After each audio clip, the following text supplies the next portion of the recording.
Is it possible? Is it really possible to get back control when you've lost it all? Welcome to the Results Kill Excuses channel. I'm your host, Greg. I've been talking about life. Whose life? My life. And guess what? Your life, because we're all connected. In this day and age, we are all connected. It may not feel like that, especially if you're suffering right now, if you're feeling like you are getting crushed from every single side possible. And then you look around you and you see people living their best life, camping and traveling, and you're there like, how in the fuck do I did I get here? What is wrong with me that my life is so challenging? You know what they say about comparison, right?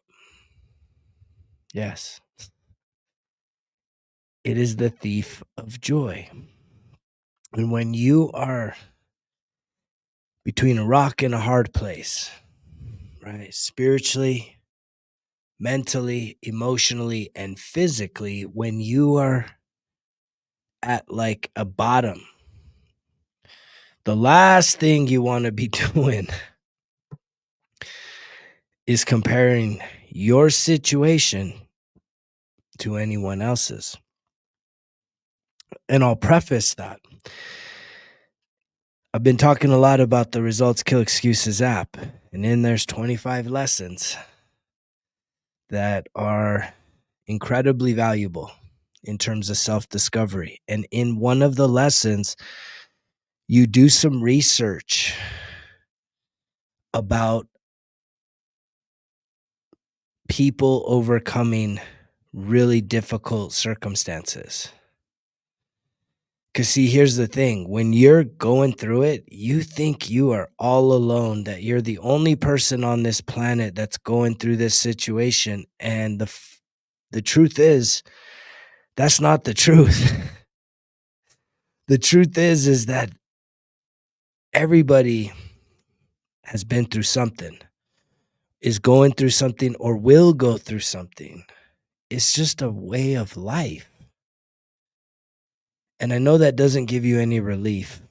I know that doesn't make your suffering feel any more tolerable and less painful, that your circumstances aren't changing magically, but let me tell you, that is a reality that you need to accept.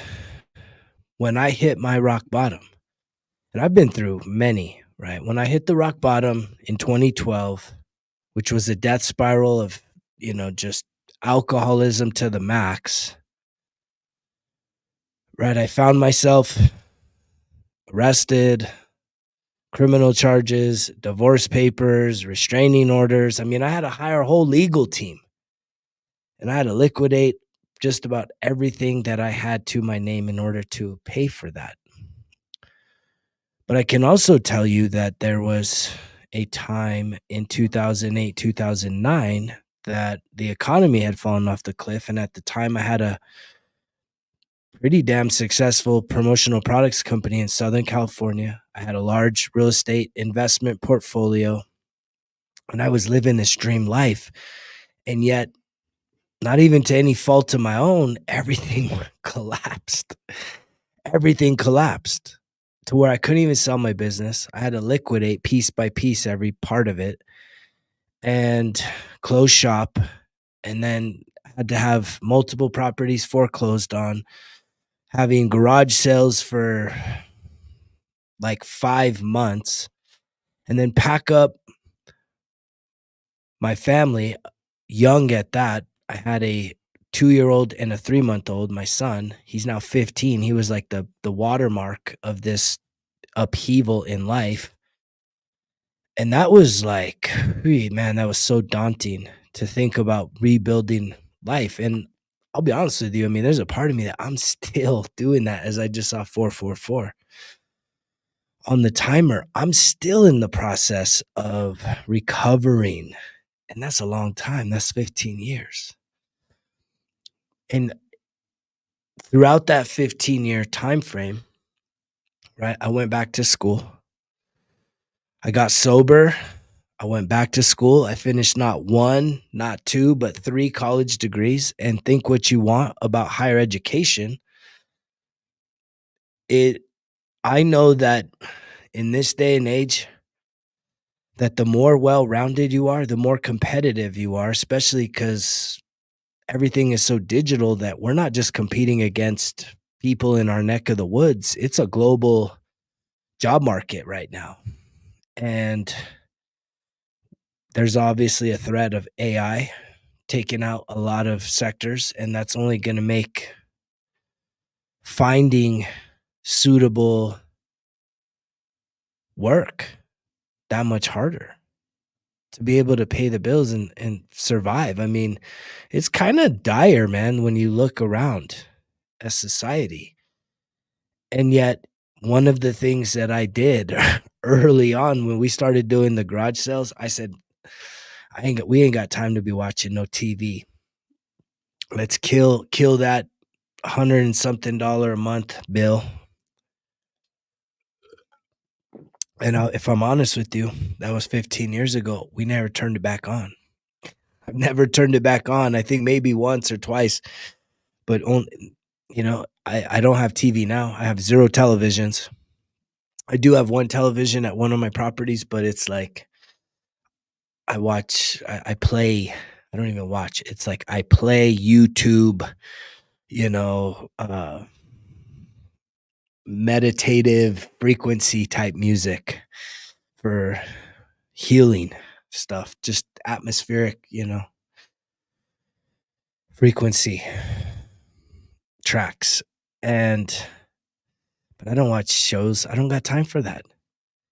And so when you have that conversation with yourself, is like, man, how do I get control? I've lost total control. I feel totally helpless. I feel totally overwhelmed. I don't know what to do. That's where so many men right now, 2000, are like, I can't do it. I can't ask for help. I'm too prideful. Right? When the biggest balls are the ones that ask for help and say, I can't do this. I need help. I don't want to hurt myself and I don't want to hurt those around me. I want to man up, face whatever problems it is, and get some help. And there's another exercise that's in one of the courses in the Results Kill Excuses app. It's called I Got 99 Problems and Positive Solutions for Everyone. And there's a really cool exercise that I do all the time, which is I just get a piece of paper, and I was talking to a friend about this the other day, but you just get a piece of paper and about 2/3 over. I mean, I think I could probably even pull this shit up. I should pull it up on a computer, but I have it right here also. I've got 99 problems and positive solutions for everyone. So right there, you see you got your problem and there you got your solutions. You don't need this worksheet. You can download it and print it for free on the app. But you could also just use a piece of paper, and that's where I started. But I thought it'd be a hell of a lot cooler to have fun worksheets to solve real life problems. But what you do is you literally write down your problem. And just one at a time. You don't put all of your problems. Again, there's actually 3 that you can do, right? There's 3 spaces. You could print out 20 of these, however many you need. And so you write out your problem.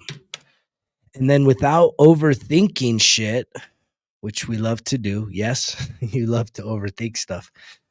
Without overthinking stuff, this other side on the solutions, you just start writing down everything that comes up.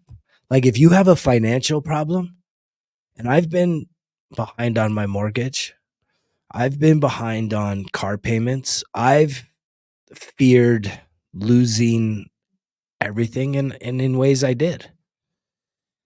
And yet, instead of trying to figure it all out in your head, and that's the problem. So many people, man, y'all want to figure this shit out in your head, and yet you can't do it.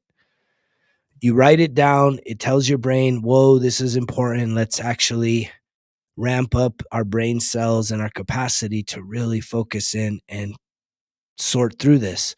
But here's what's cool is when you actually write down your problem, you get it out of your head and you put it here, and then you start coming up with some solutions. And it may be things that are not even that feasible, but some of this stuff you'd be surprised. Right? There's maybe something you can sell. You could borrow the money. You can call the lender and ask for more time. You can start doing fucking bake sales every weekend. You can go get another job doing something really basic. And you never know. Just having the heart to say, I'm not going to quit. It seems like God always honors that. And that's been my experience.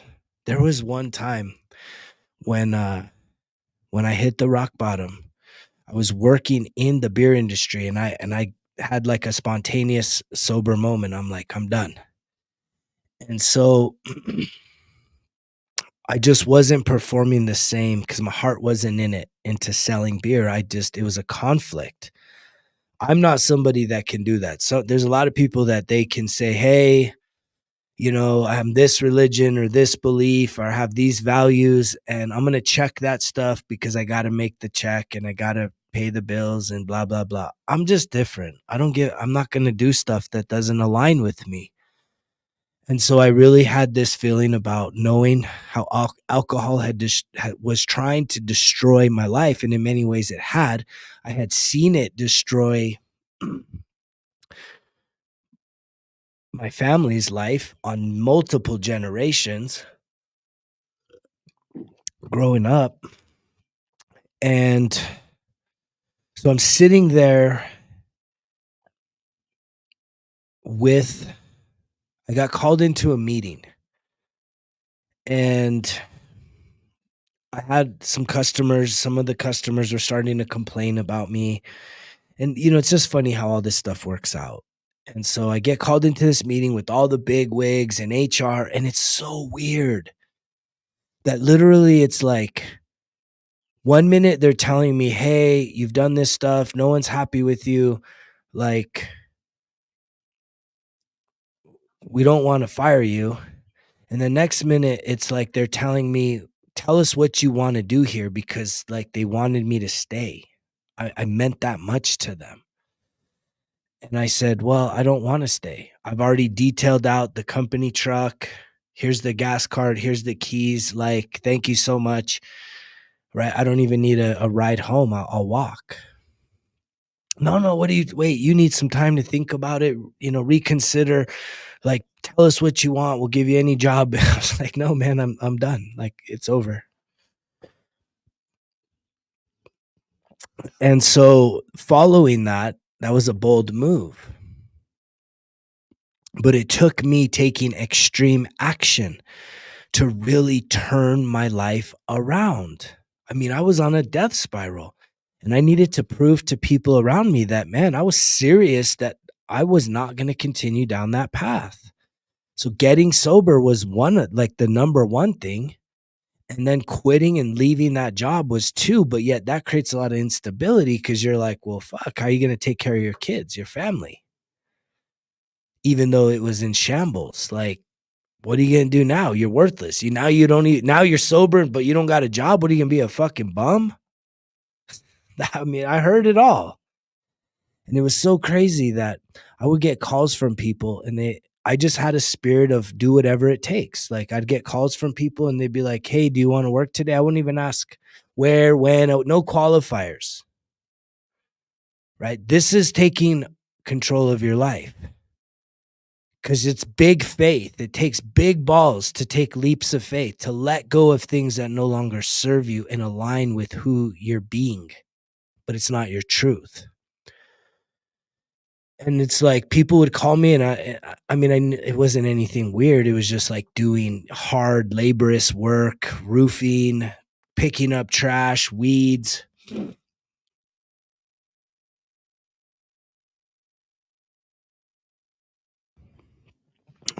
I thought I was going to hit the sneeze button.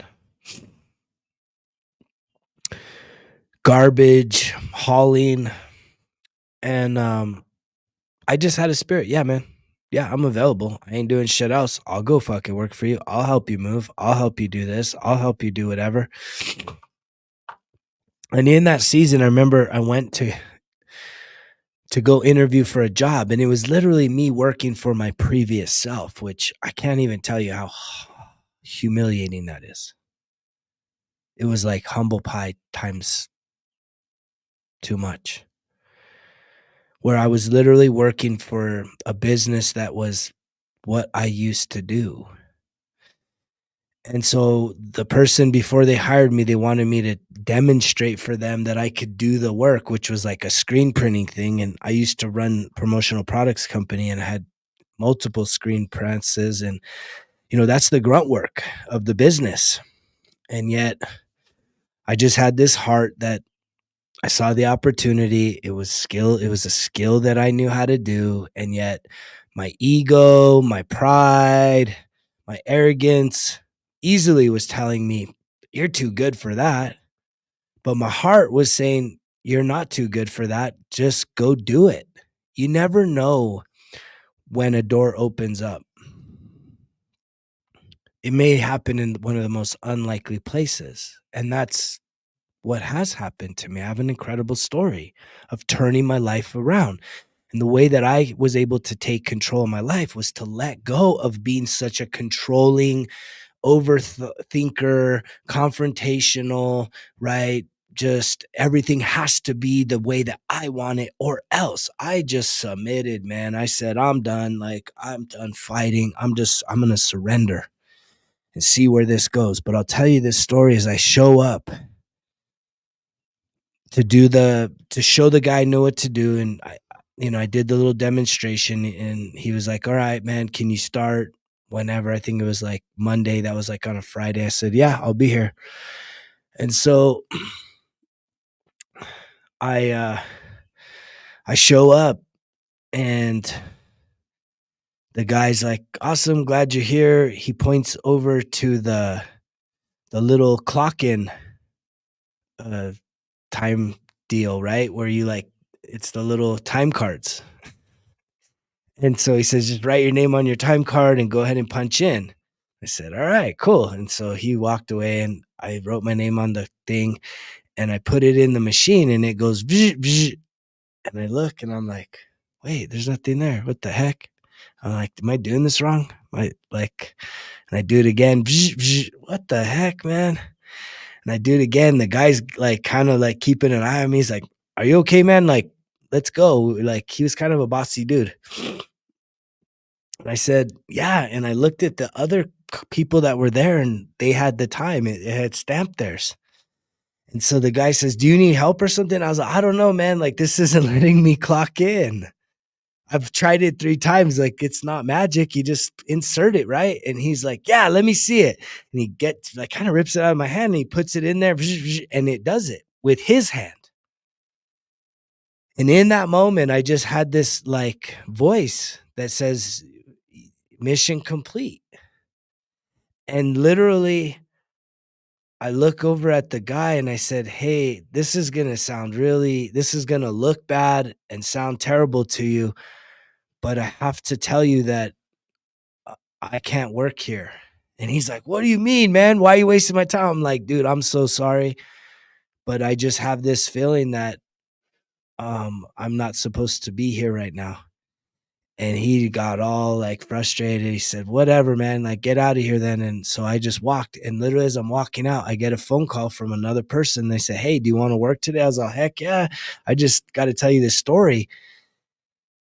And some of y'all might just believe in coincidences and stuff, but I believe in miracles. I believe in divine intervention because I should be dead right now. I should be locked up in prison doing hard time for some of the dumb shit that I did. And I also guess I believe in grace and mercy. And, it's sometimes God works in those mysterious ways. And I'm telling you, it was like I had this premonition that was just like, it was a heart check, right? That man's business continued on, but it was a heart check for me. going through this season is, was I willing to do whatever it took to do what? Turn my life around. Or was I gonna live in these boundaries and these borders and this rigid beliefs and limitations that I have created for myself, saying, "Oh, I'm too good for that. I'm too good for that." I run into people like that all the time. My guess is that you probably got some of that. And that's gonna hold you back from getting back control, especially when you're in that tough time. That's why I think a lot of guys say, "Fuck it. Just I can't take this no more." And I'm gonna have a big conversation around this. I'm about to go to the streets and we're gonna talk. We're gonna talk to a lot of different types of men. I have this whole new inspiration that's gonna just be a bigger part of this. It's gonna include just me going out and speaking directly to men of all types. And I have a very clear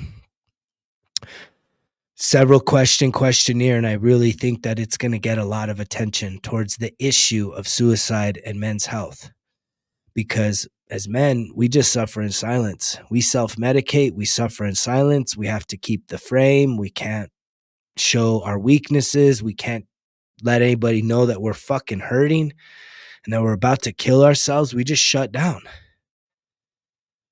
And I know exactly what that's all about. But the most heroic, courageous, bravest motherfuckers on this planet are the ones like me that say, I need help. Fuck, I don't want to kill myself. I don't want to hurt myself. I don't want to hurt my family as a result of me hurting myself. Please let me figure out how to get help. And no, it's not even like, it's the difference between saying, please help me and save me, to saying, hey man, can you give me a hand up? I'm on my back right now. Fuck. And someone gives you a fucking hand up, not a handout. Let me preface that. I'm the kind of man that's going to give you hand up, not a handout. And if I ever do give somebody something, maybe it's financial, whatever, I always say, man, don't ever pay it back, pay it forward. Because I've helped out many people like that as well. And I love getting into these stories because this really, it starts to paint the deeper picture of what it takes, the heart that it takes for you to realize that you are more courageous than you think. And that no matter, man, fuck all those bills, like people calling you this and that. It's like, man, all that fear. I've been through it. I've been through it. I just stopped answering the fucking calls but I kept working and saying, I don't know. We're just going to figure out a way to get through this. We're not going to tap. I'm not giving up. I've never filed bankruptcy. None of that shit. I just kept moving in a positive direction. And then again, working shit like this, which was coming up with solutions. Did I need to borrow the money? Did I need to hustle the money? Did I need to earn the money in some new creative way? And that's what you need to do, is you can just put every idea that you can think of without bias, without negotiating it, without considering it, whether it's feasible. Just write down everything you can think of. If you got a money issue, I'll tell you what my therapist told me once, and I believe this with all my heart. She said that her dad taught her, if money can solve your problems, guess what? Guess what? You don't got problems. And it's so true. You look around right now, there's a lot of natural disasters happening. I'm a disaster response chainsaw operator, like high level advanced. And I've been to hurricanes, tornadoes, floods, fires, you name it. And my phone gets blown up every time something goes off, because I get flown in all over the country to go do this stuff, because I got a high skill set to help people in these situations. And man, if you need a fresh perspective, oof, when you see what a real disaster is, a lot of this money, man, everybody's suffering financially. And the fear of losing your home is terrible. But you know what? I fall back on the faith, saying that everything happens for me, not to me. Maybe it's time to move. Maybe this is God's way of saying, like, is there any way you can turn it into a silver lining? And that's here too. That's in this thing too, man. It's so packed in here. I love it. I love it. And I hope that you will give it a chance. These courses, these lessons. But at the end of the day, right, there's a silver lining in everything. We can't see it when we're in the middle of the storm, when the shit is hitting the fan and we're just so fucking overcome with fear and terror and shame and we don't know which way's up. But sometimes down the road, man, you realize that, oh, fuck, if that didn't happen, I wouldn't be here because I survived it. See, the thing is you'll survive anything. I've literally been in disasters where a whole fucking community looks like paper mache, just razored. And you're walking up to, you think what is a house, and there's people still living there. And they still got a smile on their face. They've lost everything. Literally fucking lost everything. And ain't FEMA gonna come and fix it. That shit takes forever.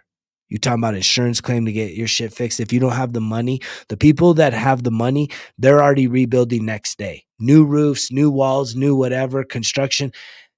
The people that don't got the money, which is the ones that we help, is we help the people that are really kind of economically disadvantaged. Fuck, man. That recovery process is long, arduous, and there's a huge spike in suicides within disaster zones as well because it gets so hopeless. But I have seen a lot of hope there too. I've seen both sides. I've seen hopeless and I've seen hopeful. It's a powerful thing. So I just send you a lot of love right now and encouragement. And if we just talk about taking over control of your life, especially when you feel like you've lost control, you got to just start to organize your problems. That's why I keep going back to this. You can just get a dang piece of paper, write a line, 2/3, right? 1/3 over here, write your problems, and then just lists of solutions, man. Just come up with some solutions. And then you have to start taking some serious account over the stuff that you need to release in this life. If you're still fucking around making time for video games, but you're acting as if you're so fucking hopeless and helpless and waiting for someone to save you, like, okay, cut that shit. I told you, I cut the damn TV. Right? We started having garage sales. I literally had 5 months straight. I am not bullshitting you. 5 months every weekend, garage sales. I had that much shit because I had to liquidate like business stuff. And thank God for Craigslist. That saved my ass. But yet we still just every weekend. And we generated a lot of money to be able to have like a small nest egg to make the move, which was super humble. It was humiliating to have to move back to my hometown, my home state, right? And start all over again. And yeah, there's a lot of me that wishes it would have been different. But at the end of the day, I can't do that. Right? The serenity prayer, I'll pray that with you right now. Right? The serenity prayer is, God, give me the courage to accept the things I cannot change and the strength to change the things I can and the wisdom to know the difference between the two. Right? Know what you can change, know what you can't change, and move forward. That's the message for today. To take back control, you oftentimes have to let go of control. And if you're someone that lacks a lot of faith, it's time to find some faith. There is a God. Right? There is a God. And that doesn't mean you got to get all super duper religious, right? But in the quietness of your heart, for you to sit there, you don't need to be in a building. You don't need to have some kind of religious type of person there. In the quietness and the darkness and the sadness of your own heart, of your own home, or wherever you feel safe, it could be in your damn vehicle, that's about to get repossessed, a contrite heart can cry out to God. Say, God, please help me. Show me the way through. Show me what is the next thing I can do. How can I get through this? Please speak to me in a way that I can understand. You can talk to God like that. He's not like this drill sergeant and you're a recruit. That's kind of a military analogy. Like, he's not a fucking shouting, knife fisted in your face, screaming and yelling at you. Man, God is like the best dad ever. I call him Papa because I just don't feel like I have that connection in the physical. Trust me, I ain't got nobody no one's gonna come and save me for sure. I don't even have like fucking family that would like could could handle my shit. So I have to go to somewhere beyond people, and God is the place. And so a lot of times I've realized that in order to get control, I have to let go of control. And who do I give control to? God. God, take over. I've made a mess of my life. Show me, lead me, guide me. You don't have to do any church stuff. Just starting there, God's going to show up. But you have to be willing to be honest with yourself. And sometimes the things that he says and the people he sends, right? Someone like me could be speaking a lot of truth over you and you just don't want to hear it. And if you just don't want to hear it, well, then that's just your prerogative. That's where you get free will. You can close your ears, cover your eyes, and just shut the fuck down. Call it a day. Call it a life. Whatever you need to do. I just know that I wanted to do that. I probably even tried a few times.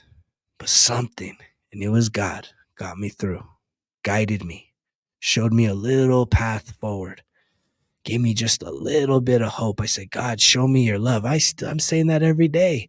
God, show me the fullness of your love. Please, God, show me your love. Show me your love. Show me what I need to say, how I need to act, where I need to go. And that's why I can just, I can relax. I can sleep a lot better at night, knowing that I have God's provisions, protection, and guidance in my life right now. And he shows up. There's a lot of times you can test God. That's what's powerful is you can actually ask for things of confirmation. God, if this is you,